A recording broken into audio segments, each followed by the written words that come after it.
Saya baru menemukan kok ada yang salah ya dengan cara cari duit ya. Itu di usia 30-an mas. Ngikutin itu semua ya nggak kebeli. Ya, kalau misal mindsetnya itu selalu kekurangan, selalu nggak ada, ya itu akan menghasilkan apa jawabannya? Ya nggak akan ada. Nggak akan ada, ya. Dilarang pensiun sebelum usia 40 tahun. Halo semuanya, kembali lagi di podcast Suara Berkelas di episode ke-14. Hari ini ada bintang tamu spesial, ada Mas Melvin Mumpuni, seorang founder dari Finansialku. Apa kabar Mas Melvin? Luar biasa, nggak kerasa loh tanggal 14, di podcast ke-14 ya. Yeah. 14 ini beautiful banget nih. Karena tanggal 14 tanggal pernikahan nanti. Oh gitu, wah luar biasa, Everything 14 ya. congratulations Mas Melvin. Thank you. Oke, dan hari ini karena ini orang finansial, kita bakal spesifik bahas tentang finansial, tentang keuangan, terutama untuk anak-anak Gen Z, anak 20-an. Dan menurut aku tuh relate banget sama kita semua, jadi kalian bisa siapin catatan, notes, untuk kita belajar bareng hari ini Mas. Dan podcast ini disponsori langsung oleh Edutify, jadi bagi teman-teman yang mau upgrade skills, kalian bisa cek linkitnya Edutify, di sana kalian bisa belajar tentang marketing, dunia kreator, dan segala macamnya. Oke, langsung aja. Aku pernah baca satu artikel Mas yang bilang bahwa rata-rata Gen Z di Indonesia itu di artikel 2023 bilang per bulannya mereka menghabiskan untuk hal konsumtif kayak beli gadget atau baju atau apapun itu 70% Mas dalam waktu sebulan ya. Dan ini menunjukkan bahwa mereka itu nggak cuma fokus lagi di tabungan, tapi mereka udah nggak mikirin mungkin konteksnya jangka panjang. Gimana Mas Melvin menanggapi fenomena kali ini? Iya Mas, saya lihat generasi makin kesini itu ya, mereka itu jadi lebih konsumtif ya Mas ya, karena banyak hal. Satu dari segi pembayaran, waduh sekarang itu tuh sangat mudah banget Mas. Zaman dulu ya, kalau di usia saya 20-an, ketika mau beli makanan atau mau beli apapun, itu tuh harus tarik tunai atau kalau enggak pakai debit. Pol-polnya kredit card. Udah itu, opsinya 3. Sekarang kita nggak usah tuh keluar rumah bawa dompet, yang penting bawa handphone. Ya kan, pakai kris, kemudian atau sekarang teman-teman mungkin Gen Z lebih suka pakai pay later. Meskipun saya pribadi kurang relate dengan pay later ya. Maksudnya kurang relate karena saya tidak menggunakan pay later. Saya lebih pakai kartu kredit. Tapi teman-teman Gen Z tuh pakainya kris, pakainya pay later gitu ya. Atau mungkin juga dompet digital, wallet gitu ya. Nah, itu satu, dipermudah pembayarannya. Yang kedua, kebutuhannya di-create. Ini yang bahaya. Kebutuhan di-create. Kebutuhan di-create tuh gini Mas. Awalnya kita nggak perlu tuh yang namanya tuh harus subscribe untuk nonton film gitu. Kita nonton film tuh ya dulu ke YouTube atau ke bioskop. Dan nggak setiap hari ke bioskop gitu. Sesekali aja gitu, mungkin sebulan itu bisa 2 kali atau 3 kali ketika lagi hangout atau ketika lagi pacaran gitu kan. Tapi kebutuhan itu di-create sekarang. Jadi setiap orang itu, khususnya teman-teman Gen Z usia 20, perlu punya yang namanya subscribe untuk nonton film. Itu satu. Subscribe untuk dengerin musik. Terus kemudian subscribe anything, subscribe di semua, di subscribe. Itu juga lumayan gede. Udah ada juga di-create kebutuhan apa? Kebutuhan ngopi. Ya, ngopi itu ya standar minum kopi itu bukan kopi yang zaman dulu kopi saset. Iya. Standar sekarang itu tuh standarnya berbeda gitu. Benar. Standarnya sekarang tuh standarnya ya namanya kopi gula aren gitu. Itu standar. Kemudian standar untuk botol minum, standar untuk makan siang, standar untuk sepatu, standar untuk lari gitu, atau standar untuk ini. Semua dibikin standar baru gitu. Dan itu tuh di-create Mas. Jadi ini mungkin sedikit melenceng dari cerita keuangan, tapi saya tuh pernah nonton film dokumentari. Jadi pada saat itu kondisinya tuh konteksnya tuh lagi Perang Dunia Kedua. Dan kejadiannya itu di Amerika. Aku lupa filmnya, tapi ini agak spill isinya ya dokumentarinya. Nah, pada waktu itu ketika tentara Amerika perang di luar Amerika, itu kehabisan stok daging. Kebutuhan dalam negeri pada saat itu tentaranya perang, tapi di Amerika pun dalam negerinya itu juga masih konsumsi daging. Jadi daging yang mau dilempar ke pasukannya Amerika kurang. Terus Mas tahu nggak bagaimana cara create sesuatu. Dengan kondisi itu solusinya apa? Enggak. Dikampanyekan makan jeroan itu lebih baik daripada makan daging. Dikampanyekan di Amerika atau di dalam Amerika? Di dalam Amerika, oke. Supaya dagingnya dilempar fokus ke tentara. Tim perangnya. Dan ada kampanye gede-gedean bahwa makan jeroan daging, jeroan binatang itu, jeroan sapi gitu, itu lebih bagus. Dan itu di-create. Nah, dan semua orang kemudian makan jeroan. Iya, makanya kita makan paru, kita makan otak. Oh, dari sana Mas. Oke. Mas pernah makan paru kan? Pernah. Nah, oleh sebab itu kita makan kayak gitu. Nah, tapi itu di-create, Mas. Ya, segala sesuatunya itu create gitu. Nah, kebutuhan itu di-create juga.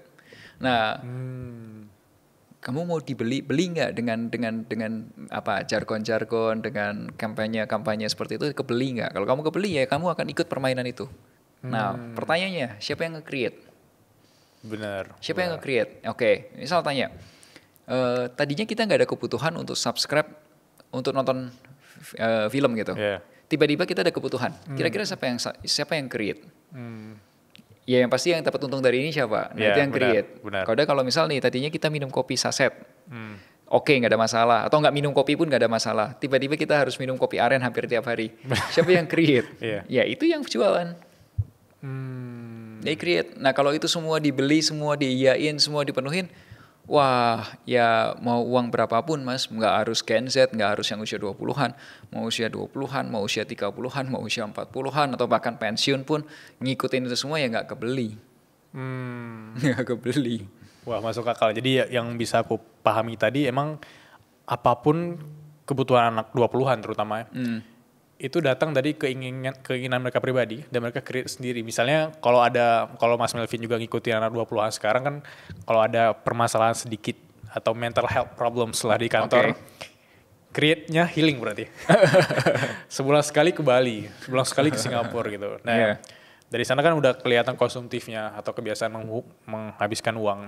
Berarti itu tanda kutipnya memang dari kita sendiri ya Mas. Dan untuk melawan yang namanya create tadi gimana Mas atau menghadapinya? Ini ada yang jawaban secara finance dan secara non-finance. Nah kalau secara finance kita punya budgeting. Oke. Nah budgetingnya itu kayak kipernya gitu. Oh ini udah kelewat. Oh ini segini masih oke, masih tolerable. Atau yang ini udah nggak bisa nih, udah cukup deh, enough gitu. Tapi secara non-finance-nya ini juga Mas, ini satu hal yang menurut saya sebagai perencana keuangan saya baru memahami, oh ternyata keuangan itu tidak ngomongin uang gitu, tapi ngomongin manusia. Nah ini secara manusianya adalah kita itu perlu mindful. Mindful tuh maksudnya tuh gini, kita ngomong gini, oke, yang ini saya ikut karena saya suka. Misal, oke, kalau untuk kopi ya memang saya suka, ya udah aku ikut. Tapi untuk yang tiap hari saya harus subscribe untuk nonton, saya enggak. Saya memilih nonton di bioskop aja. Gitu. Hari-hari saya nggak nonton di yang harus berbayar, tapi saya milih yang bioskop. Bioskopnya saya pilih mungkin waktu ketemu sama pasangan saya, misal sama pacar saya atau sama calon istri saya, kita nonton nggak apa-apa. Itu namanya kita memprioritaskan gitu. Karena kita punya hak. Jadi kita itu bukan yang diatur, tapi kita mengatur.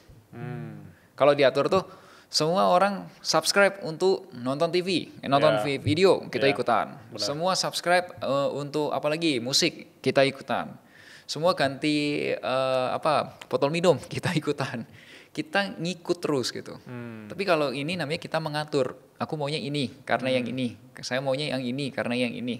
Gitu. Atau aturan kayak semua orang harus pakai masker ya karena kita lagi ada problem di pandemi misalnya. Jadi itu make sense ya.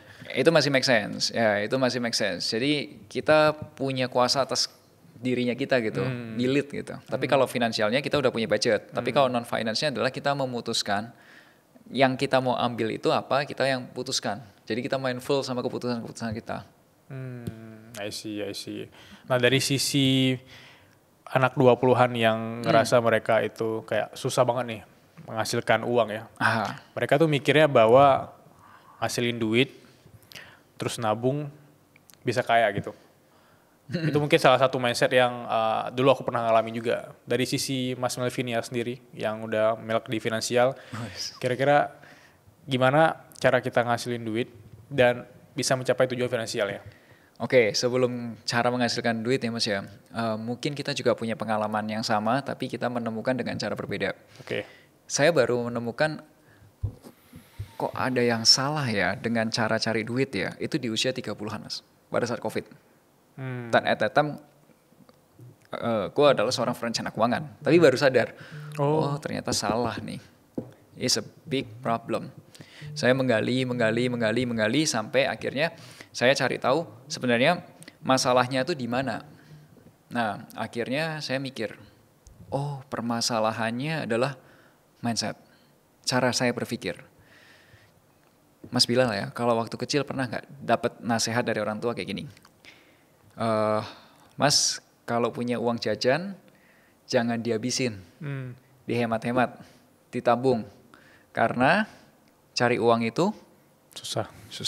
Pernah dapat nasihat itu nggak? Iya pernah. Dan lingkungannya juga nggak cuma orang tua gitu loh. Ya, dan itu diulang kan? Benar. Dari SD, SMP, SMA diulang terus. Nah, ketika itu diulang, itu nggak tahu itu statement itu benar atau salah, nggak ada yang tahu. Tapi statement itu diulang terus. Dan secara naluri, ketika statement itu diulang terus, masuk ke alam bawah sadar kita. Dan alam bawah sadar kita agree kalau cari uang itu susah, karena message itu berulang-ulang terus. Nah, alhasil ketika kita sudah cukup dewasa, kita mau kerja, kita mulai cari uang, yang ada di otak kita, cari uang itu sudah susah. Jadi sebelum kita cari uangnya beneran, kita belum tahu nih, emang sesusah apa gitu. Tapi di pikiran kita sudah mengatakan itu susah. Dan alhasil, ketika kita di pikiran sudah ngomong susah, outputnya, hasilnya juga akan susah. Ya. Nah waktu itu saya nyadar, oh ternyata ini nih masalahnya orang tua zaman dulu mungkin mereka nggak bermaksud seperti itu, tapi mungkin at that time ya podcast gini belum ada, pemikiran dalam belum ada gitu. It's okay, aku wajar. Tapi sekarang kita tahu kan, oh ternyata problemnya itu. Nah statement itu harus saya perbaikin. Tapi kalau misal saya perbaikin, saya bilang cari uang itu gampang, nyerang kan. You believe that? Nggak believe kan?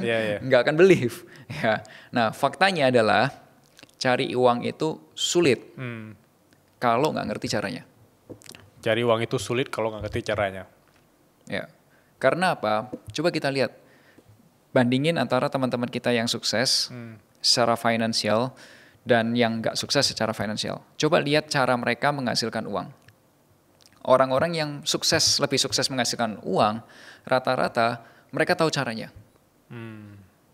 Mereka tahu caranya. Dengan caranya masing-masing. Ada yang bikin konten atau produk digital, ada yang dagang makanan, ada yang macam-macam. Tapi mereka tahu caranya gitu. Even kalau saya tanya ke Mas Bilal, Mas gimana sih cara bikin atau create uang dari produk digital gitu? Mas tahu caranya kan? Yes, karena tahu caranya. Nah yang merasa sulit karena belum tahu caranya. Oke, so kalau kayak gitu, kalau belum tahu caranya, gimana biar supaya tahu caranya? Ya nanya sama yang sudah ngerti caranya, sesimpel itu aja kan. Kayak misal dulu waktu kita kecil, dikasih tahu 2 kali 5 sama dengan 10. Kita nggak ngerti kan 2 kali 5 berapa. Gimana cara tahu jawabannya? Ya tanya sama gurunya, karena gurunya udah tahu. Gitu. Sesimpel itu. Jadi statementnya dibenerin dulu. Cari uang itu sulit, itu bukan titik, koma. Kalau gak ngerti caranya. Nah tugasnya sekarang kita cari tahu caranya. Gitu. Nah kalau cari uang sendiri, penghasilan itu kalau saya pelajarin lebih dalam lagi, dari mana sih sumber penghasilan kita gitu. Benar. Itu tuh saya lihat ada 3 nih. Nah 3 ini adalah gini. 1, kitanya yang kerja. Itu active income. Kalau boleh digambarin itu kayak kasir Indomaret. Jadi ya dia yang kerja, dia yang melayani customer gitu. Itu kitanya yang kerja. Itu active income. Nah yang kedua ada juga sebagai yang namanya investment income. Uangnya yang kerja, bukan kitanya lagi, tapi uangnya yang kerja. Uangnya kerja ini contohnya kalau kita punya sahamnya atau kepemilikan dari perusahaan Indomaret. Kan kalau Indomaret kan PT Indomaret apa gitu kan, ada nama PT-nya kan, ada nama perusahaannya. Nah kita yang punya perusahaannya, atau kita punya kepemilikan sahamnya gitu. Sahamnya itu adalah pemilikan perusahaan. Itu kalau di Bursa Efek Indonesia, kode sahamnya itu Delta huruf D, net, DNet. DNet. Ya itu sahamnya Indomaret gitu. Itu kita owning the company. Nah yang ketiga, ketika kita punya lahan kosong, kita beli waralabanya. Beli franchise-nya. Nah kalau kita beli franchise-nya itu namanya passive income. Karena asetnya yang kerja buat kita. Benar. Nah jadi itu ada 3 sumber gedenya, itu ada 3. Ada yang kitanya yang kerja, contohnya ya jadi kasir Indomaret. Yang kedua kita owning the company, kita punya sahamnya, kita beli sahamnya. Yang ketiga kita punya waralabanya. Nah namanya passive income. Nah Mas Bilal, dari masing-masing ini itu tuh ada penjelasan lebih dalam lagi. Jadi yang kalau kita kerja itu ada tiga sumber penghasilan lainnya lagi. Di dalamnya itu ada 3 jenis. Gimana caranya kita bisa punya penghasilan dari kita kerja tuh bisa lebih gede. Investment pun juga punya 3 sumber lagi. Passive income pun ada 3 lagi. Jadi total tuh ada 9 pintu rezeki, Mas. 9 pintu rezeki. Oh pantas, aku ada cek juga nih digital produk dari Mas Melvin. Yang judulnya juga ya 9 pintu rezeki ya? Ya, nah itu itu ketok aja satu-satu. Maksudnya nggak usah semua diketok langsung sekaligus. Nanti burn out kan. Nggak apa-apa, satu-satu aja diketok. Diketok buka pintunya, diketok, pintunya kebuka, rezekinya datang. Buka pintunya lagi, rezeki datang. Satu-satu. One day ketika teman-teman sudah menikmati, oh bener yang dimaksud Melvin. Cari uang itu sulit kalau nggak ngerti caranya. Tapi begitu tahu caranya, oh caranya gini. Oh gue udah buka satu pintu. Pintu kedua udah aku buka, pintu ketiga aku buka. Oh ternyata mainannya caranya gini ya. I see. Nah kalau udah tahu caranya, berubah tuh Mas statementnya. Statementnya berubah bukan karena saya merubah, tapi feel-nya akan berbeda. Cari uang itu menjadi menyenangkan. Ada koma lagi atau ada sambungan? Oke. Menyenangkan. Kalau sudah buka pintunya satu-satu, income-nya, penghasilannya masuk gitu ya. Nanti statement yang ada di otak itu adalah cari uang itu menyenangkan. Nah kalau sudah cari uang itu menyenangkan, ya it's time for you to share. Iya, oke. Dan ada juga yang mikir seperti kayaknya kalau jadi kasir terus ya, aku jadi kasir Indomaret terus, nggak mungkin ya aku bakal owning atau aku punya saham di Indomaret itu. Mungkin ada orang-orang yang mikir jalur mereka itu di kerja doang gitu. Nah dari mindset jalur mereka di kerja doang, sebelum mereka mikir, oh aku mau resign, aku mau buka usaha segala macam, bisa kan mereka sambil mereka kerja, mereka masuk ke tahap passive income tadi. Mereka masuk ke tahapan lain, ke pintu-pintu berikutnya. Bisa. Langkah simple deh dari Mas Melvin misalnya. Oke, nah itu juga pembahasan saya juga kurang lebih ada tuh Mas. Kalau tumbuh itu nggak ke samping, nggak cuma ke samping, tapi bisa ke atas gitu. Tapi ke atas pun bisa, ke samping juga bisa gitu. Tumbuh. Ya, gini. Kalau kita mau numbuhin income kita, mau gedein penghasilan kita, itu bisa juga dengan jalur vertikal. Vertikal contohnya apa? Tadinya dari staff, jadi supervisor, jadi manager, itu kan menjalani anak tangga di kerjaan yang sama, tapi kan terus bertumbuh ke atas, vertikal. Tapi bisa nggak tumbuh ke samping gitu? Bisa. Misal di kerjaan utama dia menjalanin staff. Di akhir pekan karena dia hobinya fotografi, koda dia jadi foto untuk weddingan, misal. Terus atau mungkin foto buat orang lari. Biasanya kan kalau di Car Free Day gitu kan ada yang foto orang lari gitu kan. Nah, kemudian dari uang itu kemudian dia beli investasi, katakanlah mulai investasi saham. Karena investasi saham itu bisa starting di bawah 1 juta rupiah gitu. Dia mulai ngumpulin gitu. Nah begitu uangnya dikumpulin, katakanlah dia ikut atau datang ke pameran waralaba. Di Jakarta tuh ada banyak Mas pameran waralaba. Bahkan setauku di akhir minggu ini pun ada. Nah datang ke sana lihat-lihat ada opportunity apa nih yang bisa dibeli. Mungkin ada yang jual bakso atau yang jual apa. Kita punya gerobak bakso atau punya gerobak gorengan lah dan lain sebagainya. Nah itu tumbuh ke samping tuh Mas. Pintunya mulai dibukain tuh kanan. Gitu. Dan dari tumbuh ke samping gak menutup kemungkinan itu bakal jadi pintu utama. Bisa. Iya kan? Ya. Karena banyak orang kemudian resign ketika mereka udah ketemu nih pintu utama. Mereka udah tahu nih cara ngasilin duit seperti apa. Mereka udah dapat menyenangkannya. Iya menyenangkannya itu. Iya. Oke. Tapi juga anak-anak 20-an kan mikir nih, aku kalau mau dapat income banyak aku harus beli aset nih karena income follow aset kan. Ya. Nah, mereka tuh udah mulai beli aset nih. Bisa kasih gambaran nggak Mas Melvin untuk teman-teman di luar sana di Suara Berkelas? Aset yang seksi ya, aset yang bahkan kita punya modal minim, terutama anak-anak 20-an gitu. Kira-kira apa? Gini, definisi aset dulu. Aset itu adalah segala sesuatu yang kelihatan nggak kelihatan, tapi bisa menghasilkan pemasukan. Itu definisi simpel aja deh gitu. Kalau definisi accounting beda, tapi ini definisi yang sesimpel itu. Contoh, kelihatan tapi menghasilkan uang. Nah, contohnya apa? Misal kita sewain kamera kita, atau punya ruangan rumah, kalau kita sewain kamarnya di Airbnb gitu ya. Contohnya. Itu sesimpel kelihatan menghasilkan uang. Benar. Nah, yang nggak kelihatan tapi menghasilkan uang Mas. Selain pelihara tuyul. Contohnya apa? Yang nggak kelihatan, saya menghasilkan uang. Ya, selain pelihara tuyul. Digital produk mungkin? Digital produk, ya. Ternyata kita punya produk digital, kemudian mungkin Mas menggunakan iklan di Google atau iklan di Facebook atau di Meta mungkin ya. Kemudian terjadi penjualan terus. Itu juga sesuatu yang nggak kelihatan tapi menghasilkan gitu. Kemudian kita punya royalti atau hak atau apapun itu kita dapat uang lagi gitu. Bahkan Mas Bilal tahu nggak ada atlet yang sepanjang karirnya tuh uangnya gede banget. Tapi ketika pensiun jauh lebih gede dibanding dia kerja. Tahu nggak siapa? David Beckham? Ada yang lebih gede lagi dari David Beckham. Aku tebak sepak bola atau bukan? Bukan. Tiger Woods? Basket. O'Neal? Punya sneakers.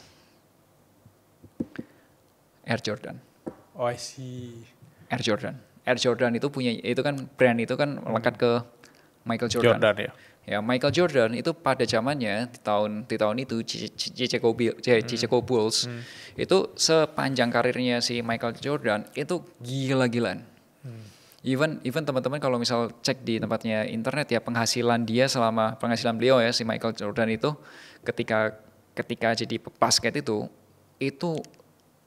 udah gede banget. Yeah. Tapi begitu dia pensiun jauh lebih gede lagi gitu. Dan sampai sekarang kalau teman-teman lihat di toko-toko sneakers masih lihat masih ada ya Jordan ya. Air Jordan masih lihat dan itu salah satu yang favorite kan. Gitu. Aku bayang tadi bakal bahas nama seorang jadi satu produk yang sangat terkenal ya. Ya itu kan nggak kelihatan. Benar. Tapi itu ada royalti di situ yang gede banget uangnya. Itu lifetime ya atau bahkan sampai dia meninggal tuh? Setahu saya lifetime. Wow. Lifetime contract.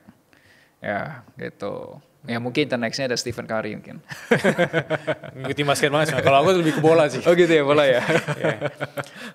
Aku rasa juga kayak Beckham, kayak Ronaldo itu orang-orang yang mungkin ketika mereka pensiun, itu di dunia modeling ya, di dunia brand ambassador, mereka tuh juga benar-benar asetnya tuh sangat-sangat luar biasa. Luar biasa.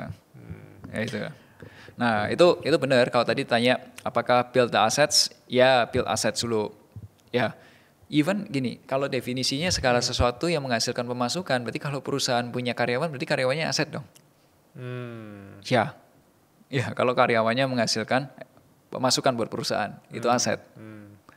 Tapi kalau karyawannya nggak bisa menghasilkan pemasukan atau misal nggak bisa membantu menghemat, tapi jadi beban, ya itu liability. Oh iya, oke. Ya kalau misal teman-teman nonton di tempatnya film-film perang gitu, action movie, kan orang-orang biasa tentara-tentara tuh dilatih kencang dibilangin kan kamu jangan jadi liability buat timmu gitu. Ya kamu jangan membebani ke timmu gitu. Ya. Nah itu. Ya, itu satu. Itu contoh aset. Ada nggak aset yang lain lagi? Misal ya kita punya apa? Misal kita punya kenalan tuh aset nggak? Aset. Relasi yang baik, silaturahmi yang baik itu aset yang di-build, dibangun. Kemudian kayak apalagi aset kameranya bisa disewa kamera pun ada loh. Ada loh jasa-jasa sewa kamera atau sewa lensa pun ada. Itu juga aset. Kau udah punya gerobak gorengan di depan Indomaret atau Alfamart itu aset nggak? Aset. Selama itu menghasilkan itu aset. Tapi ada orang yang kayak berdebat nih tentang apa itu? Mobil itu liability. Ada yang bilang mobil itu bisa jadi aset gitu. Wah, tergantung mobilnya menghasilkan atau enggak. Kalau mobilnya tidak menghasilkan ya liability, sesimpel itu aja. Tapi kalau mobilnya itu dipakai sama orang yang aku mau pinjam dong 1 tahun untuk mau gokar nih gitu misalnya. Iya. Itu masuk ke aset dong. Aset. Ya, tapi ada orang yang kayak fokusnya di pemakaian pribadi, kayak masuk keluar bengkel segala macam. Itu jadi liability. Ya, itu masih orang perdebatan makanya. Ya. Tapi ada juga orang yang belum paham tentang liability dan aset. Sesimpel apa sih, bisa jelasin nggak Mas? Kalau ini pendekatan yang paling simpel pendekatannya Kiyosaki sih. Ya meskipun saya ada yang setuju ada yang enggak ya. Tapi kalau dia tuh pendekatannya simpel. Aset tuh segala sesuatu kelihatan nggak kelihatan, datengin uang ke kita. Nah liability itu segala sesuatu kelihatan nggak kelihatan, malah keluarin uang buat kita. Jadi kalau uangnya keluar terus ya itu udah liability. Tapi kalau uangnya masuk terus itu namanya aset. Oke, sekarang kita masuk ke Q&A session bareng Mas Melvin dari Finansialku.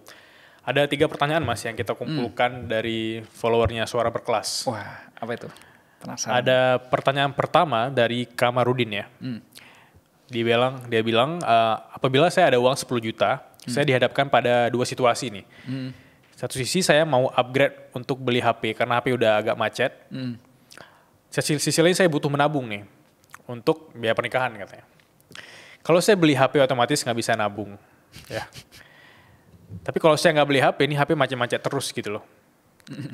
Gimana cara pandang Mas Melvin ya? Ini melihat cara saya mengelola uang ini gitu. Apa langkah yang saya harus ambil? Ini sangat berat. Buat saya nih Mas ya. Tapi bisa jadi sudut pandang ini bisa berbeda-beda. Tidak ada jawaban benar atau salah sih. Ini sudut pandang saya pribadi. Yang urgent dan important kalau menurut saya sih kasus ini handphone ya. Handphone ya. Macam-macam kan. Jadi kalau calon istrinya mau ngechat kan susah gitu, salah kirim. Iya. Nabung kalau misalnya nggak bisa di SMS, nggak di WhatsApp nggak masuk, bisa ribut kan. Iya. Nggak. Pertama itu urgentnya adalah handphonenya. Itu menurutku itu. Nah, udah kemudian cara berpikirnya Mas. Coba Mas pikirin dengan dua pilihan tadi itu dengan Mas siapa tadi namanya? Mas Kamarudin coba lihat lagi pertanyaan tadi. Pertanyaan tadi itu tuh memberikan opsi bahwa kamu nggak punya opsi yang lain. Kamu nggak cuma punya 2 opsi. Kamu nggak bikin opsi ketiga. Kamu nggak bikin opsi ketiga. Padahal ini Mas ya, saya juga ceritain satu mindset yang penting banget. Mungkin teman-teman bisa nonton lebih detail di kelasnya yang 9 pintu rezeki itu Mas. 9 pintu rezeki. Ya. Bisa cek di linknya Finansialku. Ya, itu tuh ada satu mindset yang sangat-sangat penting, yaitu namanya abundance mentality. Abundance mentality, oke. Abundance mentality, pernah dengar belum Mas? Belum. Jadi gini Mas, abundance mentality itu pertama kali saya tahu dari bukunya Stephen Covey, Seven Habits. Nah, di situ tuh dijelasin bahwa segala sesuatunya itu tercipta itu berlimpah Mas. Kita tuh punya mindset segala sesuatunya itu berlimpah. Berlimpah artinya apa? Bayangkan ya Mas ya. Mas lagi main ke tempatnya pantai, ada air tuh, lihat air. Nah terus Mas misal main air pakai ember warna merah, ya kan? Mas ambil airnya dari embernya, diambil air, set, buang ke tempat yang kering, 1 ember, set, 2 ember, set, 3 ember. Di ember keberapa, air itu jadi kering. Air di laut, air di sungai atau di lautan itu di ember keberapa bakal kering. Jawabannya adalah tidak akan bisa. Karena jumlah airnya berlimpah. Benar. Nah, itu jawaban tadi, itu tidak ada opsi gini. Gimana ya cara saya bisa punya handphone tanpa mengganggu nabung saya? Atau gimana cara saya bisa punya handphone tapi tetap masih bisa nabung? Kenapa nggak bikin opsi ketiga? Kenapa batasin kalau ini nggak bisa, ini maka ini nggak bisa, ini. Kenapa nggak bikin yang ketiga? Ya, kalau misal mindsetnya itu selalu kekurangan, selalu nggak ada, ya itu akan menghasilkan apa jawabannya? Ya nggak akan ada. Nggak akan ada. Tapi kalau kita kita menggunakan pertanyaan, gimana ya caranya supaya titik-titik yang ada di mindset kita, kalau kita nanyanya gimana caranya, kecenderungan kita akan adalah berpikir, gimana ya, kalau bahasa Jawa kayak orang Surabaya, reopo yo, gitu kan, mau ngapain gitu, mau bikin apa gitu, apa ya, ada nggak ya kerjaan freelance yang bisa gue kerjain deh, paling nggak untuk nutup tabungan dulu deh. Kalau ini uang aslinya untuk beli handphone, tapi yang kerjaan freelance nih gue pakai buat nabung deh. Itu kan opsi ketiga. Nah, ini pun sekali lagi itu nggak ada masalah Mas, karena di usia 20 saya juga pertanyaan sama seperti itu. Tapi saya sekarang ada di posisi yang saya mencoba mempelajari bahwa selalu ada opsi ketiga, selalu ada opsi keempat, create any option, ya kita bisa gitu. Gitu, Mas. Bisa satu opsi tadi itu bisa jadi pertanyaan yang kemudian menghasilkan solusi kan. Bukan pertanyaan ketemu pertanyaan pertanyaan stuck gitu. Gimana caranya aku bisa freelance atau aku bisa bikin digital product atau aku bisa belajar dulu di ilmu keuangan untuk bisa ngasilin pendapatan untuk beli handphone mungkin ya. Itu biaya nikah. Oke, itu make sense. Dan anyway, secara tanpa sadar, kalau boleh sedikit aku ralat, itu tadi Kamarudin itu tuh sebenarnya sudah berusaha menciptakan opsi ketiga dengan cara bertanya ke Mas. Oh ya. Dia sudah menciptakan gitu, sudah berusaha menciptakan, tapi mungkin nggak disadari aja dia menciptakan jalan ketiga dengan cara bertanya. Kalau dengan cara bertanya, dia berarti sudah mulai nyari masih ada lagi nggak ya, atau gimana caranya gitu. Dan terus kemudian lewat saya, messengernya, saya sampaikan ada opsi ketiga. Ada opsi ketiga, benar. Dia harus nonton podcast ini sih, ntar aku cari tahu nih orangnya. Oke. Aku suka banget sama gambaran dari Mas Melvin tadi, itu make sense. Oke, kita masuk ke pertanyaan kedua ya. Ini dari Aidil Irfanur. Dia tanya bahwa, Mas, kapan ya waktu yang tepat untuk memikirkan dana pensiun? Dan apa saja yang harus saya persiapkan nih? Kebetulan usia saya sudah di ujung 20 tahun. Di ujung 20 tahun, aman Mas. Berarti 29 kali ya? 28. Mas pernah kepikiran gak sih Mas? Usia pensiun di Indonesia kan usia 56 tahun. Iya. Tapi kalau orang bule Amerika, kenapa kok pensiunnya di usia 60 atau 65? Kemudian kalau orang Singapura, kenapa kok usianya pensiunnya nggak di 56? Bahkan kalau Mas pernah pergi kayak Changi Airport, orang tua-tua masih kerja kan? Iya, benar. Iya kan, itu udah jelas di atas 56 kan? Udah sure gitu, mau yang cewek atau mau cowok yang walaupun sudah tua pun masih kerja kan? Ke Malaysia, waktu makan kayak nasi kandar dan lain sebagainya, itu orang tua-tua semua kan? Benar. Iya kan? Terus kemudian kalau di tempat-tempat lain, di negara-negara lain, usianya juga pensiunnya nggak harus 56. Nah pertanyaannya, kenapa? Kenapa kok usia itu pensiun harus 56? Kenapa harus 60? Kenapa harus 65? Boleh nggak pensiun itu di usia yang lebih muda? Ada nggak larangan dilarang pensiun sebelum usia 40 tahun? Ada nggak sih Mas? Nggak ada. Tapi kalau mau calonkan presiden atau gubernur mungkin ada ya. Tapi kalau ini nggak ada. Jadi nggak perlu dirubah ya? Iya, nggak perlu dirubah. Jadi sebenarnya batas usia pensiun seberapa itu yang ngatur siapa? Pemerintah untuk orang-orang normal ini. Tapi kalau misal kita pengen pensiun lebih awal boleh nggak? Boleh. Mau pensiun lebih lama boleh nggak? Boleh. Itu satu. Yang kedua, ketika pensiun maunya pensiun kaya, pensiun normal, atau pensiun bergantung sama anak. Itu yang milih siapa? Kita sendiri kan. Kita yang boleh menentukan kan. Ada banyak pilihan gitu. So, kalau kita tanya kapan waktu yang tepat, tergantung dua. Satu, kamu mau pensiun di usia berapa? Terus kalau udah nanti lifestyle-nya ketika kamu pensiun itu seperti apa? Nah, di bulan ini ya, bulan Agustus, bulan lalu, awal bulan ini banget, ya tanggal 2 atau tanggal 3 seingatku, itu kita di Finansialku tuh bikin webinar tentang persiapan pensiun. Kita mengubah cara pandang bahwa pensiun tuh harus di usia 56. Nah, menurutku pensiun itu bisa di usia berapapun. Asalkan satu, kamu sudah siap dengan uangnya. Yeah. Setidaknya definisi pensiun itu kan berbeda-beda buat banyak orang. Ada yang berpikir pensiun itu nggak kerja sama sekali. Tapi ada juga orang yang pensiun itu gini, gue tetap mau kerja. Gue mau mengaktualisasikan diri, kalau kata istilah hierarki Maslow gitu ya. Tetap mengaktualisasi diri. Tapi gue kerja karena gue pengen. Bukan karena gue harus atau butuh gitu. Kalau nggak kerja nggak makan gitu.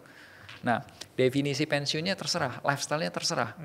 Nah, sekarang kalau misal kita pengen, definisi pensiun kita adalah gue pensiun tuh tetap pengen berkarya, gue pengen masih tetap bikin podcast, tetap bikin video, tapi gue nggak harus kayak gini untuk hidup gitu. Kalau nggak nge-podcast, katakanlah dapur nggak jalan gitu, nggak harus gitu. Ya nggak, ya berarti kalau gitu berapa uang yang harus disiapkan untuk bisa seperti itu? 1M cukup nggak? 2M cukup nggak? Supaya dapur ngebul tanpa kamu harus kerja gitu. Atau 3M cukup nggak? Nah, Kalau memang ternyata butuhnya cukupnya katakanlah 5M, misal cukupnya 5M. Oke. Sekarang gimana jalanmu untuk menuju 5M? Apa yang masih bisa kamu lakukan? Income-mu bisa nambah seberapa? Uangmu bisa kerja, kamunya sendiri bisa nambah pemasukan seberapa banyak? Uangmu bisa bekerja menghasilkan berapa banyak? Karena asetmu bisa bekerja menghasilkan berapa banyak? Kamu strategi investasinya gimana? Dan lain sebagainya. Untuk ngejar angka itu. Nah, itu konsep pensiun. Nah, satu hal lagi teman-teman. Biasanya orang-orang tuh ketika bicara pensiun ya Mas ya, itu selalu mikirnya victim. Victim tuh apa? Victim tuh gini, ini orang tuaku nggak nyiapin pensiun, jadinya nyusahin aku. Berpikirnya gitu kan? Iya. Mostly kan? Rata-rata. Ya, tapi pernah kepikir nggak teman-teman? Kalau one day, amit-amit ya, one day, kamu yang ada di posisi sebagai orang tua, dan karena satu lain hal, ternyata kamu nggak nyiapin pensiunmu, dan kamu yang bergantung sama anak. Apa yang kamu rasain? Apa yang kira-kira akan kamu rasakan itu seperti apa? Kamu pernah ngemikirin itu nggak? Jadi ketika orang tua ngomong ke anak, aku tolong papi mami ditransferin, papi mami tolong dibantu gitu. Kamu pernah ngerasain nggak? Atau pernah mikirin nggak? Rasanya mereka itu seperti apa? Ya, kamu mikirnya kan anak nggak suka kan, gituin kan? Iya. Tapi kamu mikirin nggak kalau ketika dia waktu ngomong itu, orang tuamu ngomong tuh, apa yang dirasain mereka? Nah itu, coba deh pikirin. Karena di setiap kali training ke training, in-house training gitu, ketika kami di Finansialku diminta untuk ngisi persiapan pensiun, masa persiapan pensiun, satu hal yang aku tanyain kepada mereka, what do you feel? What do you feel? Kalau kamu harus minta ke one day, amit-amit ya, kamu ngomong sama anakmu, tolong dong transferin, kak tolong dong transferin ke papi gitu, papi lagi butuh. Nah, coba kamu pikirkan gitu. Gitu. Dan video ini aku rasa coba kalau boleh share juga ke orang tuanya. Orang tua ya. Jadi supaya orang tua tahu what do you feel-nya itu coba rasain. Gitu. Dan kalau kamu merasa nyaman, it's okay, it's yours. Tapi kalau kamu merasa ini nggak nyaman, berarti dari dalam hatimu kamu merasa itu nggak cocok dengan value-mu. Bukan masalah benar atau nggak salah. Benar. Itu bukan benar atau salah, tapi itu nggak cocok aja sama yang ada di hatimu gitu. Kamu merasa kayak seharusnya tidak begitu. Gitu. Ya kalau kamu udah ngerti seharusnya tidak begitu, you have to act, langsung bergerak. Gitu. Okay. Ya kalau nggak ngerti tanya. Gitu. Tapi kalau dari tambahan pertanyaan aku, dari sisi orang-orang pensiun ya, mungkin orang ngeliat karena dia terikat sama pekerjaan, jadi ada fase pensiunnya, apalagi kalau kerja sama pemerintah ya, PNS atau di perusahaan gitu. Tapi kalau businessman ya, atau orang freelancer yang benar-benar hanya pada diri mereka sendiri, mereka adalah niche mereka sendiri, itu pensiunnya kan mereka yang tentukan gitu. Betul. Dan ngomongin pensiun yang mereka tentukan, berarti mereka udah ada target nih, aku financial freedom di berapa gitu. Kalau dari sisi Mas Melvi ngelihat financial freedom di angka berapa? Boleh tahu nggak? Kalau itu sebenarnya ada perhitungannya Mas. Yeah. Ada macam-macam perhitungan. Nah kemarin itu kita coba hitung undur ya. Kalau kita menggunakan FIRE, Financial Independence Retire Early, pakai aturannya mereka, wah nggak ketemu Mas, berat. Nah yang paling gampang itu, yang paling make sense itu namanya tuh secara teknis finance ya. Ini ilmu finance itu namanya formulanya adalah present value of growing perpetuity. Itu menurutku itu yang lebih fair. Tapi kalau simpelnya apa? Simpelnya pergi aja di websitenya Finansialku, scroll paling bawah itu tuh ada kalkulator, namanya kalkulator kebebasan keuangan. Oh, cool. Tinggal pakai aja. Itu penerapan rumusnya. Kalau tanya itu rumus hitungannya apa? Yaitu rumusnya dipakai adalah present value of growing perpetuity. Wah, aku mau pakai ntar aku. Wah, ini sangat-sangat insightful sih. Ternyata permasalahan atau apa yang ingin aku tanyakan langsung ada solusinya. Bisa ke Finansialku ya tadi. Ya, finansialku.com itu pakai Indonesia ya. Finansialkunya kata-kata bahasa ya huruf S pakai kata-kata Indonesia Finansialku. Scroll aja ke bawah, itu gratis kok. Oh, I see. Nah gitu guys, langsung kan dapat jawaban dari kalian. Oke, pertanyaan terakhir ya Mas ya, berarti. Dari siapa nih? Ismalia, dia nanya, ngomongin generasi sandwich Mas, bagaimana caranya Aku mempersiapkan keuangan untuk diri sendiri tanpa mengabaikan tanggung jawab kepada orang tua dan anak. Wah, ini ngomongin generasi sandwich. Kalau boleh tahu Mas Melvin di generasi sandwich atau? Ya, puji Tuhan enggak. Orang tua saya mereka menyiapkan, mereka berbisnis dan sekarang ya memang jujur aja orang tua lebih kaya lah. Ya, jadi mereka lebih kuat secara finansial. Nah, tapi permasalahan generasi sandwich itu tahu nggak sih masalahnya apa?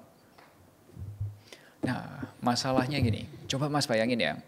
Generasi sandwich itu kan definisikan orang yang harus membiayai kedua orang tuanya dan keluarga di bawahnya atau adiknya gitu ya. Coba Mas, kalau misal baru kerja, lulus kuliah, kerja Jakarta, income UMR Jakarta, katakan berapa sih 4,5 atau 5 juta gitu ya. Iya benar. Kalau udah harus menghidupi dua orang tua, papa mama sama satu adik, berat nggak? Dua orang tua sama satu aja udah berat di UMR ya? Berat ya. Nah kalau misal single penghasilannya katakanlah aku kasih ekstrim 100 juta, biayain dua orang tua sama satu adik, berat nggak? Kayak enggak deh. Nggak. Berarti the problem apa? Iya, di pendapatan. Oke. Bedanya di situ. Nah, gimana caranya supaya, berarti kalau sebenarnya sandwich generation gak ada masalah kalau income-nya gede. Dan itu malah happy kan. Nah, itu akan jadi masalah kalau income-nya kecil. Berarti the problem is income. Yeah. Seorang generasi sandwich itu tuh ibaratnya itu meja kafe, tapi meja kafenya itu meja lingkaran, yang kakinya cuma satu. Pernah lihat nggak? Iya, benar. Pernah kan? Pernah. Jadi semua beban di atas meja itu cuma ditopang dari satu kaki. Satu kakinya itu adalah gaji UMR dia. Oke. Satu itu, makanya kelihatan berat. Bisa nggak? Bisa, tapi berat. Bisa, iya. Tapi kadang kalau kita taruh makanan atau minuman banyak itu kayak bisa goyang-goyang. Ya. Nah, tapi kalau misal beban yang sama kita taruh di meja yang kakinya 4, bukan 1, lebih ringan nggak? Benar. Lebih kuat kan? Lebih kuat. Oke. So, perbedaannya berarti adalah apa yang kita lakukan. Jadi dari yang tadinya cuma satu kaki mengandalkan gaji UMR, coba bikin kaki meja kedua, bikin kaki meja ketiga, bikin kaki meja keempat. Supaya ditopang sama 4 kaki meja. Nah, itu tuh cerita ini itu tuh adalah cerita yang sebenarnya aku dapat bukan dari textbook, tapi dari waktu bantu klien kami di finansialku di awal-awal finansialku ada. Nah, ngerti formula gimana caranya keluar dari generasi sandwich dan tetap berbakti sama orang tua. Itu gara-gara my clients. Kita ikutin prosesnya, berkembang. Kita juga belajar dari kesalahan-kesalahan juga. Akhirnya nemu, ada 6 langkah, ada formulanya, ada 6 langkah untuk bisa keluar dari generasi sandwich dan tetap berbakti sama orang tua. Nah, itu juga udah dibahas satu full online course di Linkit itu. I see. Nah, itu coba diikutin aja. Dan jujur yang paling berat langkah nomor 1. Spill ya, ngomong sama orang tua. Itu nggak cuma finansial, dari berbagai sisi, penciptaan juga mungkin berat ya. Dari 6 langkah, 5-nya ngomongin finance, 1-nya non-finance. Yang 1-nya non-finance yang paling berat itu langkah pertama, yaitu ngomong sama orang tua. Ya, terbuka, kasih tahu gitu. Jadi orang tua tahu kondisinya kita juga tahu ekspektasinya orang tua, dan kita berpikir, so what's the plan? Kita mau ngapain nih dengan kondisi seperti ini? Kita mau bikin seperti apa? Kalau ditanya boleh nggak sih anak itu ngomong kayak kasih tahu aja, nih gajinya, atau mungkin kalau zaman dulu ada slip gaji, nggak tahu sekarang masih ada nggak ya sih? Paling di screenshot aja gitu loh. Screenshot aja ya. Kalau enggak dikasih lihat bukti transferan lah ya. Benar. Lihat bukti transferan. Kalau udah kemudian kasih tahu ya, jujur aja boleh gini. Misal saya udah usia sekian, saya pengen punya, misal let's say ini masih usia 24 ya. Saya masih usia 24 tapi saya punya angan-angan di usia 28 atau di usia sampai menjelang 30 pengen sudah berkeluarga, pengen sudah punya anak. Nah, aku pengen punya gini. Gimana kalau kita, yuk sama-sama kita naikin nih kondisi keuangan keluarga. Ya, let's say misal kira-kira ada nggak sih yang kita bisa kurangi pengeluaran, atau ada nggak cara untuk nambah penghasilan? Ngobrol tenang aja, santai gitu. Ya, aku tahu nggak semua orang tua Terbuka gitu ya, open minded. Ya, tapi at least coba. At least coba. Nah, kalau misal belum dikasih tahu, it's okay, nggak apa-apa. Kalau memang orang tua belum bisa nambah penghasilan, it's okay, nggak apa-apa. Tapi paling nggak orang tua tahu sekarang kondisimu seperti apa, ekspektasimu ke depan, kamu pengen punya goals apa. Paling nggak mereka tahu dulu gitu. Nah, masalahnya kadang-kadang kita nggak ngasih tahu. Kita nggak ngasih tahu plannya apa, kondisinya kita seperti apa. Kalau kemudian kita punya ekspektasi apa, orang tuanya kita tuh nggak tahu gitu. Dan mereka tetap nanya terus nih, kayak bisa kirim nggak segini gitu ya, atau bisa transfer nggak segini segala macam. Tapi mereka tahu kondisi kita, mungkin kalau di anak-anak Jakarta yang UMR tadi ada burnout di kantor atau kesendat pay letter gitu ya. Jadi mau nggak mau maka jadi beban ke diri sendiri ya, karena nggak komunikasi ya Mas ya. Iya. Itu langkah nomor 1 yang bukan langkah finansial, tapi itu langkah yang paling krusial. Gitu. Oke, thank you so much Mas Melvin, ini insightful banget. Thank you. Dan bagi teman-teman yang mau tahu detail tentang keuangan, kalian bisa follow Finansialku juga, dan sekelas juga ada adiknya Seuang Mas. Siap, mantap. Dan sehat terus Mas Melvin. Thank you Mas Bilal. Thank you semuanya.